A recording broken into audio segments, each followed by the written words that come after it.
Star plus show झनक में शाम की चांदनी के नीचे एक सुनसान मंदिर के पास झनक अकेली बैठी थी। उसके चेहरे पर उदासी थी और आंखों में नमी। हर पल जैसे उसकी बेचैनी को बढ़ा रहा था। वो बार बार मंदिर की सीढ़ियों पर बैठकर दूर सड़क की ओर देख रही थी, मानो किसी के आने का इंतजार कर रही हो। उसकी नजरें उम्मीद से भरी थी, लेकिन दिल में पछतावे का सैलाब उमड़ रहा था। आखिरकार एक धीमे कदमों की आहट आती है और सामने अनिरुद्ध खड़ा होता है। वह भी शांत है, थोड़ा सख्त चेहरा लिए हुए, लेकिन उसकी आंखों में कहीं ना कहीं पुराने जख्मों की ठंडक साफ झलकती है। झनक उसकी तरफ देखती है, आंखों से आंसू बहते हुए कहती है, अनिरुद्ध, मैं बस एक बार तुमसे मिलने आई हूँ। मुझे कुछ कहना है, वो बात जो मैं सालों से छुपाकर जी रही हूँ। अनिरुद्ध कुछ नहीं कहता, बस उसकी बात सुनने लगता है। झनक आगे बोलती है, मुझे माफ कर दो। उस दिन मुझे नहीं जाना चाहिए था। मुझे पता था कि तुम्हारा और अर्शी का तलाक अभी नहीं हुआ था, लेकिन फिर भी मैं चली गई। मैंने सोचा था सब खत्म हो जाएगा, लेकिन शायद मैं गलत थी। अगर मैं रुक जाती तो शायद आज हम साथ होते, एक परिवार होते। वह अपने आंसुओं को पोंछती है, लेकिन मैं जिंदा रही, सिर्फ तुम्हारी यादों के सहारे। उसी पल हवा में एक हलचल होती है। चांदनी थोड़ी और चमक उठती है और कैमरा झनक के चेहरे पर फोकस करता है। उसकी आंखों में मून की छवि तैरती है। वो एकदम से कहती है, मैंने इस छोटी सी जान के सहारे जीने की कोशिश की। मून, जो तुम्हारी और अर्शी की बेटी है। इस नाम के निकलते ही अनिरुद्ध की आंखों में बदलाव आ जाता है। उसका चेहरा पहले हैरानी और फिर गुस्से में बदल जाता है। वह कड़वी आवाज में बोलता है, मून मेरी बेटी नहीं है, झनक। मैंने उसका डीएनए टेस्ट करवाया था। उसका ब्लड ग्रुप मुझसे मेल नहीं खाता। ये बच्ची अर्शी के किसी अफेयर का नतीजा है। उसका यह कहना जैसे हवा को रोक देता है। कुछ पल के लिए खामोशी छा जाती है, सब कुछ थम सा जाता है। झनक की आंखें खुली की खुली रह जाती हैं। मून का चेहरा भी उदासी में डूब जाता है। एक नन्ही सी आवाज उस सन्नाटे को चीर देती है। मून खुद को किसी गलती का कारण मानने लगती है। वो माँ और पिता की बातों को समझने की कोशिश करती है, पर एक बच्चा सिर्फ प्यार चाहता है, सवाल नहीं। झनक मून को सीने से लगाती है और उसके माथे को चूमती है। इसी बीच झनक और अनिरुद्ध फैसला करते हैं कि अब यह सब घर में जाकर सुलझाया जाए। वे दोनों घर पहुंचते हैं, जहां बहस और इल्जामों का दौर शुरू हो जाता है। वही बातें दोहराई जाती हैं जो मंदिर के पास हुई थी, लेकिन अब सामने और लोग भी हैं। तभी अर्शी की मां सृष्टि गुस्से में चिल्लाती है, अनिरुद्ध, तुम इतना बड़ा इल्जाम मेरी बेटी पर कैसे लगा सकते हो? क्या तुम्हें अपनी पत्नी पर भरोसा नहीं है? तुम प्यार का मतलब नहीं जानते, ये तो हद हो गई। उसकी आवाज में गुस्से से ज्यादा दुख झलकता है। वो अपनी बेटी के लिए इंसाफ मांग रही होती है। उसी वक्त अर्शी की एंट्री होती है। उसका चेहरा मेकअप से भरा हुआ है, लेकिन आंखें सच्चाई बयां कर रही हैं। उनमें ग्लानि है, अपराध बोध है। वह धीरे से बोलती है, यह सब झूठ है। डीएनए रिपोर्ट झूठी है। फिर से टेस्ट होगा। मैं नहीं मानती इस रिपोर्ट को। तुम सब मुझे गलत समझ रहे हो। मून मेरी और अनिरुद्ध की बेटी है। मेरा किसी और से कोई रिश्ता नहीं रहा है। उसकी आवाज कंपा जाती है। घर का माहौल एक बार फिर सन्नाटे में बदल जाता है। हर कोई एक दूसरे की तरफ देख रहा होता है, जैसे जवाब खोज रहा हो। अनिरुद्ध फिर भी खड़ा रहता है। उसकी आंखें अब भी ठंडी और कठोर बनी हुई हैं। वो अपनी जगह से हिलता नहीं, लेकिन उसका मन अंदर से टूट चुका होता है। उसके भीतर विश्वास की जो दीवार थी, वो अब ढह चुकी थी। झनक एक बार फिर कोशिश करती है समझाने की, लेकिन इस बार उसके शब्द कमजोर पड़ते हैं, क्योंकि अब मामला सिर्फ अफसोस या गलत फैसलों का नहीं था, अब बात थी टूटे हुए भरोसे की। झनक धीरे से कहती है, मैंने तुम्हें कभी धोखा नहीं दिया अनिरुद्ध, और ना ही मून ने। वो सिर्फ एक बच्ची है, जिसे अपने माता पिता दोनों की जरूरत है। अगर डीएनए रिपोर्ट भी झूठी है तो उसे साबित करो, लेकिन उससे मुंह मत मोड़ो। मून दरवाजे के पास खड़ी यह सब सुन रही होती है। उसकी आंखों में आंसू होते हैं। वो धीरे से बोलती है, पापा, क्या मैं आपकी बेटी नहीं हूँ? ये सवाल पूरे माहौल को एक बार फिर सन्नाटे में डाल देता है। अब यह सिर्फ अर्शी और अनिरुद्ध के रिश्ते की कहानी नहीं रह गई थी। अब यह एक मासूम बच्ची की पहचान की लड़ाई बन चुकी थी। सच्चाई क्या है और झूठ क्या, यह आने वाले समय में ही साफ हो पाएगा।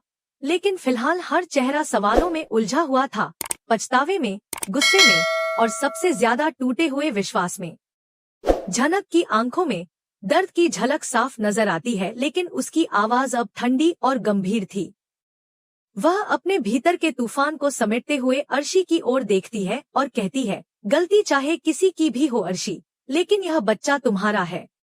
मैंने सिर्फ इसे माँ बनकर पाला है, इसे संभाला है, इसका हर दर्द अपना समझा, लेकिन मेरे अंदर कोई चाल नहीं थी, क्योंकि ये बच्चा तो पहले ही मुझसे छिन गया था।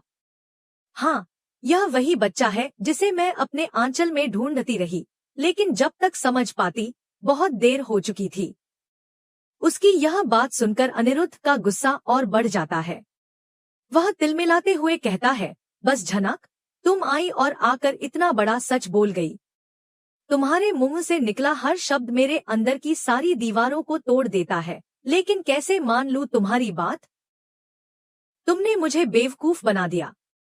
अर्शी ने मेरी पूरी जिंदगी को झूठ में लपेट दिया। अब जब मैं कह रहा हूँ कि मैंने डीएनए टेस्ट खुद करवाया था और उसमें मून का मेरा कोई मेल नहीं था, तो तुम सब कैसे अनसुना कर सकते हो? तुम्हारे जाने के बाद मैं कितनी बार उस रिपोर्ट को दोबारा देखता रहा कि कहीं कोई गलती तो नहीं हुई, लेकिन हर बार वही सच्चाई सामने आई, मून मेरी बेटी नहीं है। फिर भी तुम्हारी हर बात, हर याद मेरे दिल को कचोटती रही। झनक। एक क्षण को माहौल भारी हो जाता है। सभी की आंखें झनक और अनिरुद्ध पर टिकी होती हैं। तभी दरवाजे पर आहट होती है और तनुजा की एंट्री होती है। उसकी आवाज में करुणा होती है, लेकिन शब्दों में सच्चाई की कसक। वह कहती है, शायद तुम सच बोल रही हो झनक, लेकिन अब यह फैसला जज्बातों से नहीं होगा। सच्चाई मेडिकल रिपोर्ट से सामने आएगी। इसलिए मेरा सुझाव है कि तुम यहीं रुको, सब सामने आने दो। जब तक सच की परतें खुलेंगी, तब तक कोई फैसला नहीं लिया जाएगा। तनुजा की बात खत्म होती भी नहीं कि एक और धमाका होता है। घर के बीचों बीच विनायक की एंट्री होती है, जो अर्शी के पिता है। उनकी आवाज गरजती है और शब्दों में आग होती है। मुझे तो पहले से ही शक था, विनायक चिल्लाते हैं। अब तो मैं पूरी तरह से यकीन के साथ कह सकता हूँ कि यह बच्चा न अनिरुद्ध का है, न झनक का। और यही वजह है कि मैंने एक बाप का रिश्ता अर्शी से उसी दिन तोड़ दिया था। मुझे अब अपने खून पर भरोसा नहीं रहा। घर की हवा जैसे थम जाती है। अर्शी के चेहरे से मेकअप की परतें ढहती नहीं, लेकिन उसके भीतर के गिल्ट की परतें साफ दिखने लगती हैं। वो कुछ नहीं कहती, बस आंखें झुका लेती है। विनायक की यह घोषणा पूरे घर को हिला देती है। अब यह केवल भावनाओं या अफवाहों की बात नहीं रह जाती, बल्कि यह सच्चाई का एक बड़ा विस्फोट होता है। एक पिता ने अपनी ही बेटी से रिश्ता खत्म कर दिया और एक बच्ची की पहचान को सवालों में डाल दिया। झनक खामोश खड़ी है, उसकी आंखें भरी हुई हैं, लेकिन चेहरा दृढ़ है। उसके चेहरे पर अब कोई डर नहीं है, सिर्फ सच्चाई के लिए खड़ी रहने की हिम्मत है। अनिरुद्ध की आंखें बार बार झनक और मून की ओर जाती हैं, लेकिन अब वह खुद भी एक ऐसे मोड़ पर खड़ा है जहां फैसले लेना आसान नहीं है। क्या अब अनिरुद्ध उस भरोसे को दोबारा बना पाएगा जो झनक से एक बार टूट चुका है? क्या झनक जो बोल रही है उसे वह साबित कर पाएगी? क्या मून के पीछे और भी कोई राज छुपा है? और सबसे बड़ा सवाल, क्या अर्शी का सच अब पूरी तरह उजागर हो जाएगा? इन सवालों के जवाब अभी बाकी हैं।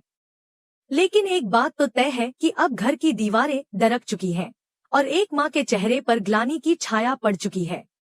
वहीं एक सच्चा दिल रखने वाली झनक अब भी अपने सच के साथ मजबूती से खड़ी है। आगे क्या होगा? परासार कहाँ है, जो इस पूरे खेल में शायद एक अहम किरदार है? क्या वो इस राज से जुड़ा है? और अगर हाँ, तो उसका पर्दाफाश कब होगा? डीएनए लैब की रिपोर्ट के दरवाजों के पीछे जो राज है, वो क्या मून की असली पहचान को बदल देगा? क्या एक नई रिपोर्ट सामने आकर सब कुछ पलट देगी? क्या कोई छुपा हुआ सच अभी तक सामने नहीं आया है? और सबसे जरूरी सवाल, क्या मून असल में किसी और रिश्ते का नतीजा है जो अभी तक सबकी नजरों से ओझल है? इन सभी सवालों के जवाब हमें आने वाले एपिसोड्स में मिलेंगे। लेकिन अब गेंद विज्ञान और सच्चाई की अदालत में है। झनक का साहस, अनिरुद्ध की उलझन और अर्शी का अपराध बोध, तीनों मिलकर एक ऐसे तूफान को जन्म दे रहे हैं जो पूरे परिवार की नींव हिला देगा। तो दोस्तों, अब बारी आपकी है। आप क्या सोचते हैं? मून किसकी बेटी है? क्या वह अर्शी और अनिरुद्ध की संतान है या फिर किसी और रिश्ते का नतीजा? क्या डीएनए रिपोर्ट झूठ बोल रही है या किसी ने उसे जानबूझकर बदलवाया है? अपने विचार नीचे कमेंट में जरूर शेयर करें। और अगर आप ऐसे ही और धमाकेदार अपडेट्स चाहते हैं तो चैनल को सब्सक्राइब करना ना भूलें, बेल आइकन दबा दें ताकि हर अपडेट आप तक सबसे पहले पहुंचे। क्योंकि कहानी में अब भी बहुत कुछ बाकी है और ये ड्रामा अभी खत्म नहीं हुआ मेरे दोस्त।